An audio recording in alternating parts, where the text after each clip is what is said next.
পৃথিবীর সপ্তম আশ্চর্যের অন্যতম একটি নিদর্শন ইতালির রোমের এই ক্লোসিয়াম, যার আকর্ষণে আকৃষ্ট হয়ে সারা পৃথিবী থেকে লাখো লাখো পর্যটক ছুটে আসে এখানে। এটি মূলত একটি স্টেডিয়াম যেটি খ্রিস্টাব্দ 80-তে নির্মাণ কাজ শেষ হয়েছিল। প্রায় 2000 বছর আগের এই একটি স্থাপনা এখনও কিভাবে এখানে টিকে আছে এবং এর ইতিহাস ঐতিহ্য কিভাবে এটি নির্মাণ করা হয়েছিল সেই সকল তথ্য তুলে ধরতে চাই আজকের এই পর্বে। ঘুরে দেখাবো আপনাদেরকে এই স্টেডিয়ামটির চারপাশ। রাজ্যের কে সেনাপতি নির্ধারণ হবে সেটি কিন্তু এখানে হতো। প্রায় 50,000 দর্শক এখানে ধারণ করা যেত।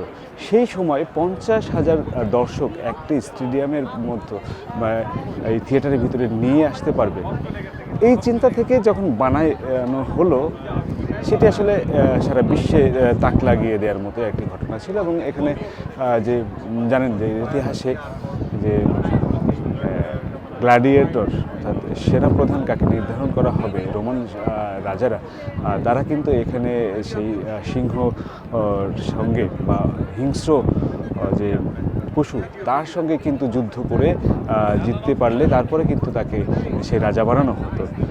আবার জিতলে যে হবে তাও কিন্তু না, যদি তার সেই যুদ্ধের কৌশল যদি পছন্দ হয়ে থাকে তাহলে রাজারা থামস দিত। থামস দেওয়ার পরে সে কিন্তু সেনাপতি নির্ধারণ হতো। এই ক্লোসিয়ামের মোট 80টি দরজা রয়েছে। 80টি দরজার মধ্যে 76টি দরজা ব্যবহার করা হতো শুধুমাত্র সাধারণ দর্শক যারা তাদের প্রবেশের জন্য, আর 4টি দরজার মধ্যে 2টি দরজা দিয়ে রাজা যারা সম্রাট বা সেই সময় যারা প্রধান ছিলেন তারা প্রবেশ করত।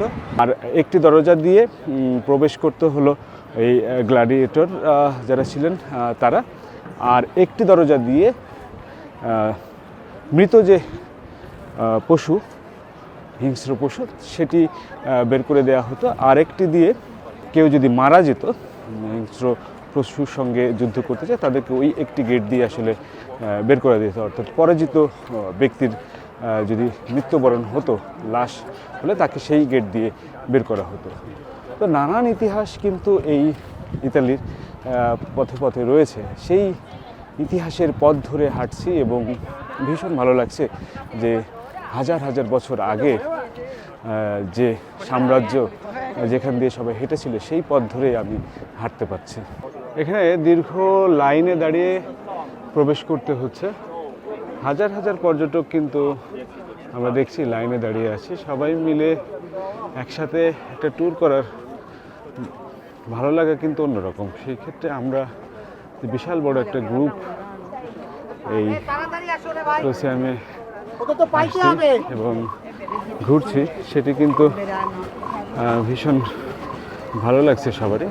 আর পর্যটকদের এই ইতিহাস সম্পর্কে যে আগ্রহ, সেটাই মূলত বেশি ভালো লাগছে আমার কাছে, যে এত পর্যটক চিন্তাও করি না যে এখানে আসবে আজকে। তো এটি নাকি নিয়মিতই এভাবে পর্যটকের সংখ্যা এখানে থাকে।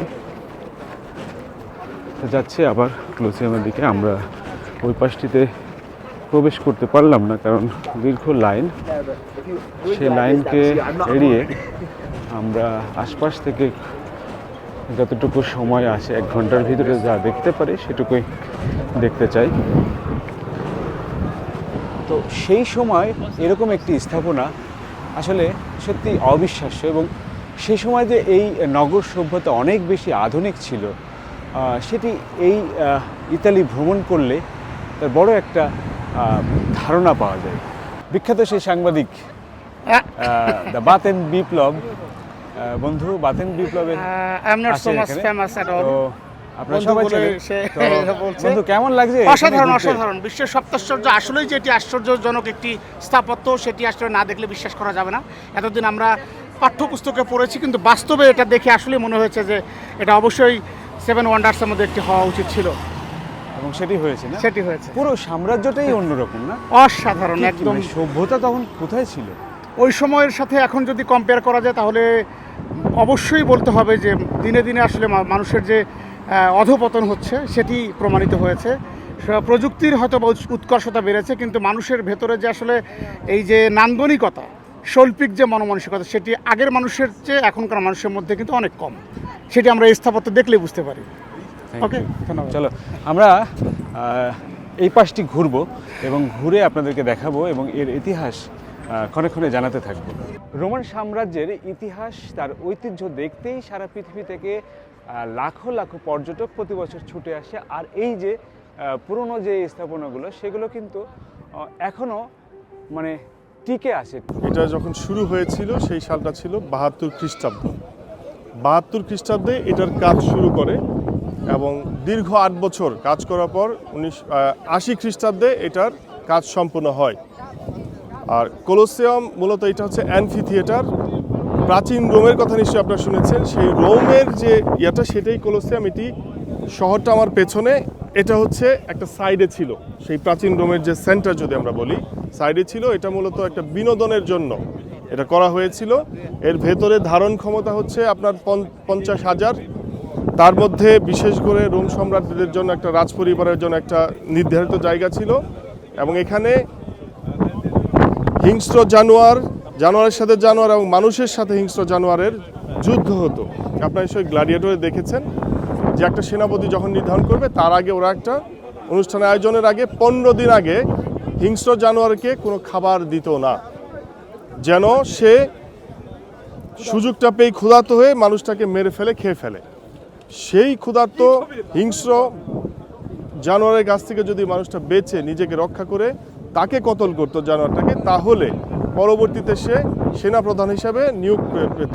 বাট যদি রাজ পরিবারে বা সম্রাট পরিবারের যুদ্ধের কৌশল পছন্দ না হতো, যদি থামস ডাউন দিত, তারপরেও তাকে কতল করা হতো। আর জেতার পরেও গ্ল্যাডিয়েটর, হ্যাঁ, যদি ভালো না লাগতো যুদ্ধের কৌশলটা, আর যদি যুদ্ধের কৌশল ভালো লাগতো, থামস আপ, তাহলে সে উইনার। 80 খ্রিস্টাব্দে এটা তৈরি হয়েছে। 1944 বছর বয়স এটার এবং পৃথিবীর 7ম আশ্চর্যের একটি এখনো স্টিল। আপনি দেখেন যে আজকে তো উইকেন্ড না, উইকেন্ড হলে এখানে হাঁটতে পারবেন না, মানুষ এগুলো দেখার জন্য আসে। অ্যানশিয়েন্ট রোম দেখবে সবাই।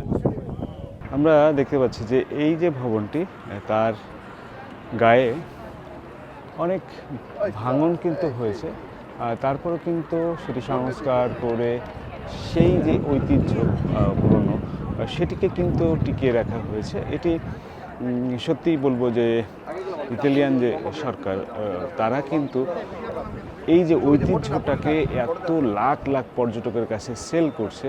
সারা পৃথিবী থেকে মানুষ এসে, এই যে দেখুন, মানে এখানে হাজার হাজার হাজার হাজার পর্যটক কিন্তু ঘুরতে আসছে।